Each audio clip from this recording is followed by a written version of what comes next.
Mother's Day passed without a call, without a card, without even a quiet message left unanswered. Weeks later, they stood at my door asking for money, unaware it had already been laid to rest. The ground remembers what people choose to forget. I live alone now, in a small house at the edge of town where the mornings arrive slowly and the nights linger. The years have thinned my world, fewer voices, fewer reasons to rush, but they've sharpened my memory. I learned long ago that silence can be louder than anger, and that what we choose to bury is often what defines us most. The sunlight reached the kitchen before I did. Thin and pale, slipping through the lace curtain like it wasn't sure it was welcome. I stood there for a moment, holding the kettle, listening to the house breathe. The refrigerator hummed its low, tired song. That was how Mother's Day announced itself. I didn't mark it on the calendar anymore. I didn't need to. My body always knew. I set the kettle on the stove and waited for the sound it made right before the boil. That small, impatient rattle. The phone sat on the counter beside it, screen dark, face down like it was resting. I turned it over once. No new notifications. No missed calls. I told myself it was still early. They had their lives. Jobs. Children. Busy mornings that didn't slow down for dates circled in red. I poured the water anyway. The mug warmed my hands, and for a moment that felt like enough. The house looked the same as it always did. Same worn table. Same chair with the loose screw that sighed whenever I leaned back. But there was a difference in the air, a thinness. Like something had been removed and not replaced. By mid-morning, I had moved the phone closer. From the counter to the table. From the table to the arm of the couch. Each time I passed it, I checked without thinking, the way you touch your pocket for keys. Still nothing. I tried to keep busy. Washed the windows even though they weren't dirty. Folded laundry that didn't need folding. I straightened a stack of old magazines, then stacked them again, then gave up. Around noon, I sat at the table and remembered the years when Mother's Day was loud. Construction paper cards with crooked hearts. Crayons pressed so hard they tore the page. I love you spelled wrong but meant right. I remembered the year one of them forgot and showed up late with gas station flowers, still wrapped in plastic. I'd smiled anyway. I always smiled anyway. The memories came gently at first. Then all at once. Rushed hugs in doorways. Promises spoken while already turning away. I'll call you later. We'll do dinner soon. Next weekend, I swear. I didn't keep score back then. I told myself love didn't need tally marks. By afternoon, the light had shifted. Longer shadows now. The kind that stretch across the floor and make the room look tired. I sat in my chair and let the phone rest on my lap. I didn't scroll. I didn't open messages. I just held it. The refrigerator hummed again. Steady. Unconcerned. I wondered if they remembered what day it was. Or if it had slipped by the way some things do when they stop feeling urgent. The thought surprised me. Not the forgetting. The way it didn't hurt like it used to. That came later. Evening arrived without ceremony. The sky outside turned the color of old paper.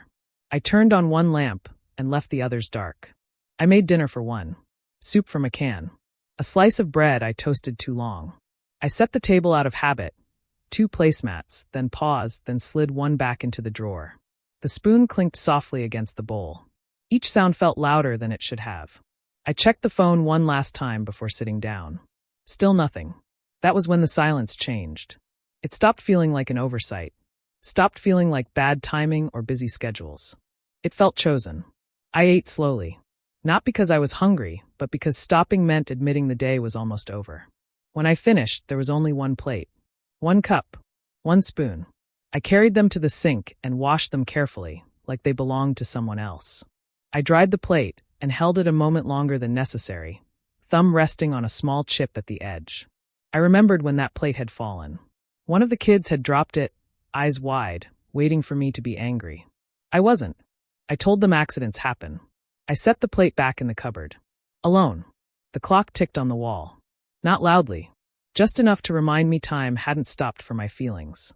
I sat back down and looked around the room. No cards. No flowers. No voice saying, Happy Mother's Day. I thought about all the times I'd filled in the gaps for them. The calls I made first. The apologies I accepted before they were spoken. The celebrations I carried alone so no one would feel guilty. I wondered when neglect stopped feeling like something to confront and started feeling like something to expect. That question stayed with me as the light faded completely. Outside, a car passed. Someone laughed somewhere down the street. Inside, the house settled into its evening noises, wood cooling. Pipes ticking. I placed the phone face down on the table and didn't turn it over again. Absence, I realized, has a sound. It's quiet, but once you hear it clearly, it's hard to pretend it's nothing. I turned off the lamp and stood in the doorway for a moment, listening to the dark. Mother's Day ended the way it began. Softly, without acknowledgement. And as I walked down the hall, one thought followed me, steady and unwelcome. What does it mean when being forgotten no longer surprises you? The decision didn't come all at once. It arrived in pieces, small enough to ignore at first. The morning after Mother's Day, I woke before the sun. The house was still, holding its breath the way it does before dawn. I lay there listening, to the pipes, to the distant road, to my own thoughts moving around without asking permission. I got up quietly, even though no one else was there to wake. Old habits don't leave easily. The backyard looked different that early. The grass was darker, heavy with dew. The soil near the fence still held the cool of night. I stood on the porch with my mug and watched the light arrive slowly, as if it were thinking things over. That was when I noticed the loose patch of earth again. I'd seen it before, of course. After the rain, after the neighbor's dog dug along the fence line. But that morning, it held my attention longer than usual. I finished my tea and set the mug inside. Didn't wash it right away. The shed door stuck like it always had. I pulled harder than necessary and felt it give with a tired complaint. The smell inside was familiar, old wood, dust, oil. The shovel leaned where I'd left it years ago. I didn't pick it up immediately. I rested my hand on the handle and stood there, feeling the weight of the moment without naming it. Money had a way of sitting heavy in my thoughts lately. Not because I had too much of it, because everyone seemed to know exactly what they thought I should do with it. Help here. Cover that. Step in, just this once. I'd done that my whole life. Stepped in. The shovel scraped softly when I finally pulled it free. The sound carried across the yard in a way that made me pause.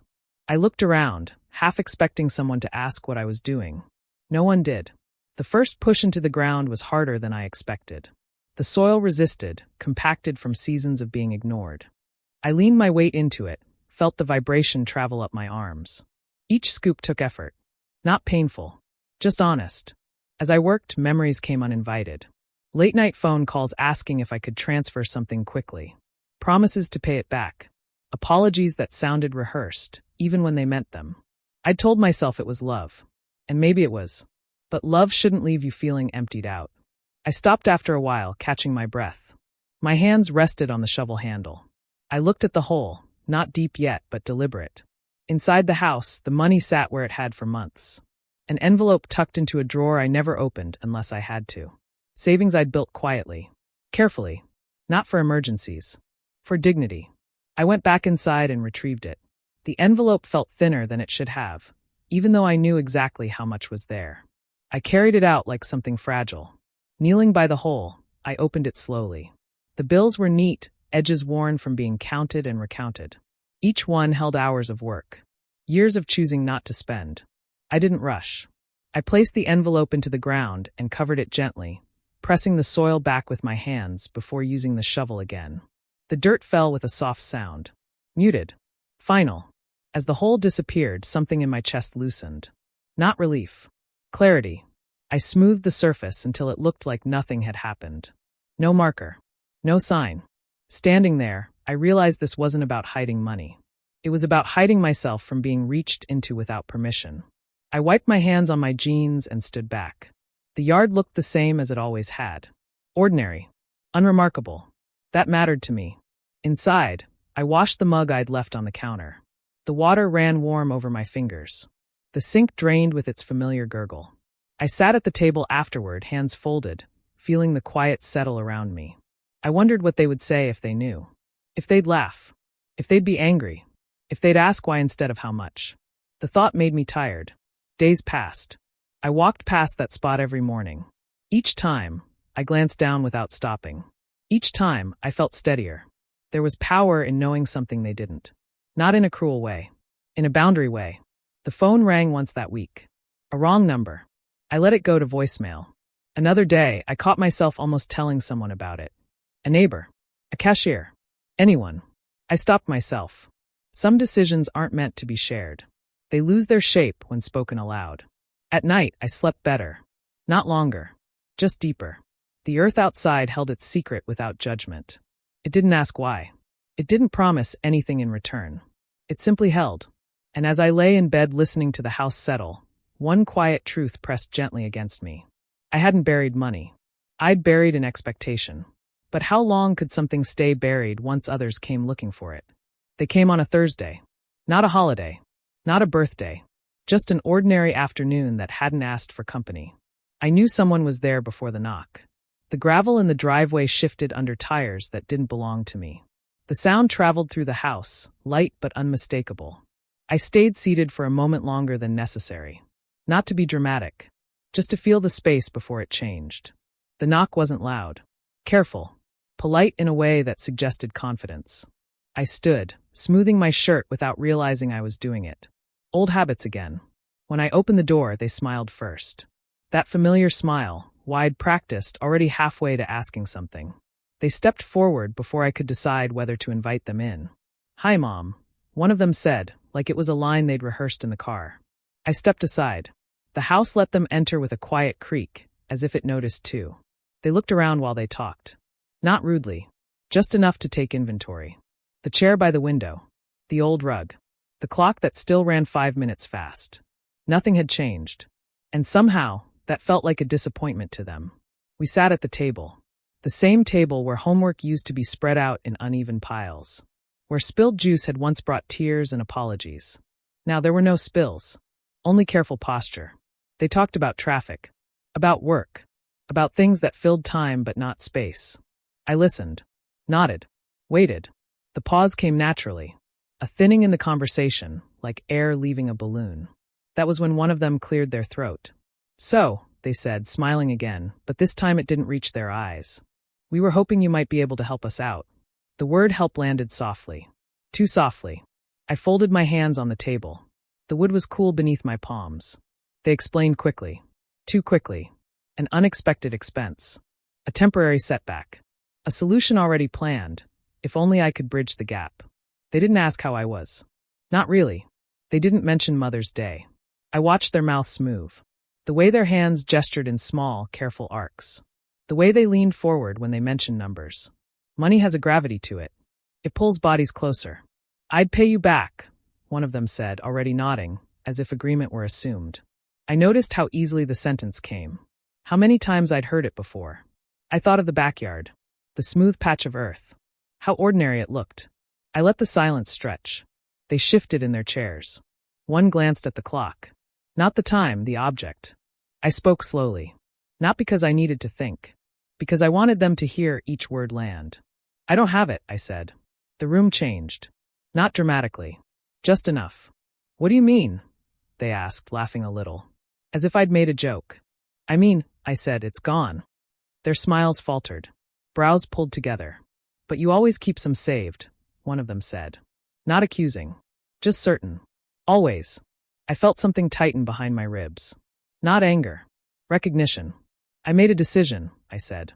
The air between us grew heavier. Questions followed, where, when, why layered with disbelief. I answered simply. I didn't explain everything. Some things don't survive explanation. I told them I'd buried it. The word stopped them. Buried? One repeated like it needed translation. I nodded. The silence that followed wasn't empty. It was crowded with unspoken thoughts. They laughed then. A short sound. Uncomfortable. "You're serious?" one asked. I was. Their voices sharpened. Not raised. Just edged. They asked why I hadn't told them. Why I hadn't asked if they needed help first. Why I'd do something so final without consulting them. I listened. The way I always had. But something was different this time. I realized they weren't upset about being excluded from my decision. They were upset about losing access. The thought settled quietly. Firmly. I needed it to stop, I said. They looked at me then. Really looked. Not as a resource. Not as a safety net. As someone who had chosen differently. The room felt colder. The floor harder beneath my feet. One of them pushed their chair back slightly. Not leaving. Just creating distance. "So that's it?" they asked. I nodded again. The visit ended the way it had begun, politely. Carefully. They hugged me at the door. "Quick. Light. Call us," one of them said, already stepping away. I closed the door and rested my hand against it for a moment. The house exhaled. I didn't cry. I didn't feel victorious. I felt steady. In the quiet that followed, one thought remained, clear and unavoidably sharp. When people come back only for what you can give, what do they do when you finally stop giving? They didn't leave right away. That surprised me. After the word buried settled between us, the room stayed still, like it was waiting to see who would move first. I watched their faces change, not all at once, but in layers. Confusion came first, then disbelief, then something sharper. One of them leaned back in their chair and crossed their arms. A small gesture. Defensive. "You can't be serious," they said, softly enough to sound reasonable. I stayed quiet. Not to punish them, just because I'd already said what mattered. They began asking questions again, but this time the words were tighter. Where exactly? How much? When I planned to dig it back up. Each question assumed the same thing, that the money still belonged to them somehow. That this was temporary. Fixable. "I don't plan to," I said. The sentence felt heavier than I expected. Not because it was cruel, because it was true. They stared at me like I'd spoken in a different language. "But what if there's an emergency?" one of them asked. I thought about that. About all the times their emergencies had arrived fully formed and urgent, while mine were expected to wait. "I've already had mine," I said. The room grew quiet again. Outside, a breeze moved through the yard. I could hear the leaves brushing against the fence. The same fence I'd leaned against while smoothing the soil with my hands. One of them laughed under their breath. Not kindly, not cruelly either. Just uncomfortable. "This is dramatic," they said. I looked at the table instead of their face. At the faint scratch near the edge where someone had once carved their initials with a paperclip. I never sanded it down. "It didn't feel dramatic," I said. "It felt necessary." They exchanged a look. Quick. Wordless. Then came the explanations. The reframing. They reminded me of everything they were juggling. How hard things had been. How they'd assumed I understood without being told. They spoke like they were defending themselves in a room that hadn't accused them. I listened. I noticed how often they used the word we when talking about need, and how rarely they used you when talking about care. At one point, one of them said, "You didn't even give us a chance." That was when something inside me shifted. I looked up. "I did," I said. "Every year." The words came out calm. Even. But they landed hard. I reminded them, quietly, of the calls I'd made first. The invitations that went unanswered. The holidays I'd celebrated alone so no one would feel pressured. I didn't list everything. I didn't need to. Their silence told me they remembered. They just hadn't thought it mattered. One of them stood and walked toward the window. They looked out into the yard. "Is that where it is?" they asked. The question startled me. Not because of what it asked, but because of how quickly they'd moved past why. "Yes," I said. They nodded, as if making a mental note. That was when I understood something clearly, finally. They weren't hurt by my decision. They were inconvenienced by it. The realization didn't sting. It settled. "I'm not digging it up," I said again. Not louder, just firmer. They turned back toward me. "You can't expect us to be okay with this," one of them said. I considered that. "I don't," I replied. The truth hung there unadorned. Their expressions hardened. Not into anger. Into something colder. "So this is punishment," one said. I shook my head. "No," I said. "It's a boundary." They didn't like that word. Boundaries require memory. They require acknowledgement. One of them asked if I planned to leave it there forever. If I trusted the ground more than my own children. I thought about the earth. How it hadn't asked me for anything. How it hadn't promised to change. "I trust what doesn't take," I said. That ended the conversation. Not because there was nothing left to say, but because there was nothing left they wanted to hear. They gathered their things slowly. Keys. Bags. Phones checked again, out of habit. At the door, one of them hesitated. "You didn't have to do it this way," they said. I met their eyes. "I did," I replied. They left without slamming the door. Without shouting. Without apologies. The house filled the space they'd vacated almost immediately. The familiar creaks returned. The refrigerator resumed its low hum. I walked to the back window and looked out at the yard. Nothing had changed. No disturbed soil. No sign of conflict. Just grass. Fence. Sky. I realized then that the money wasn't the only thing that had been unearthed. So had the truth. About how I was seen. about what I'd been expected to supply quietly, endlessly. I didn't feel angry. I felt awake. And as I turned away from the window, one quiet question followed me into the next room. When the ground refuses to give back what it's holding, what else are people finally forced to face? The door closed the way doors always had in this house. Not slammed, not hurried, just a soft click, followed by the settling sound of the frame remembering its place. I stood there longer than necessary, my hand still resting against the wood. Not waiting for them to come back, just letting the quiet finish what it had started. The house felt different without their voices in it. Not emptier, cleaner. I walked back into the kitchen and turned the kettle on out of habit, then turned it off again before it reached a boil. I didn't need it. I didn't need anything right then. The afternoon light shifted across the floor, tracing the same path it had traced for years. Nothing dramatic had changed. And yet everything had. I sat at the table and noticed how steady my hands were. That surprised me. I'd expected something else, grief, maybe. Regret. A crack somewhere behind my eyes. But what I felt was solid. Quiet. Like standing on ground that doesn't give way when you test it. I thought about all the endings I'd imagined over the years. Arguments. Tears. Words said too late and too loudly. This wasn't any of those. This was a release that didn't announce itself. I went to the back door and stepped outside. The yard greeted me the way it always did, unchanged and uninterested in human drama. The spot near the fence looked ordinary. Just grass. Just earth. I walked over slowly and stood there, hands at my sides. I didn't kneel. Didn't touch the ground. I didn't need to. I realized then that the money could stay buried forever, and it wouldn't matter. What mattered had already risen to the surface. I remembered the nights I'd lain awake wondering how much of myself I was allowed to keep. How much love required surrender. How much silence was the price of peace. I'd been told, quietly over years, that being a good mother meant being available. Flexible. Endlessly forgiving. No one had ever said it outright. They didn't have to. I went back inside and closed the door behind me. The house wrapped around me in its familiar sounds. The tick of the clock, the sigh of the floorboards, the hum of something electrical doing its job without complaint. I made tea after all. I carried the mug to the living room and sat in the chair by the window, the one that caught the last light of the day. The steam rose slowly, disappearing before it reached my face. I thought about whether they would call. Whether they would be angry, whether they would tell this story differently than I would. I accepted that they might.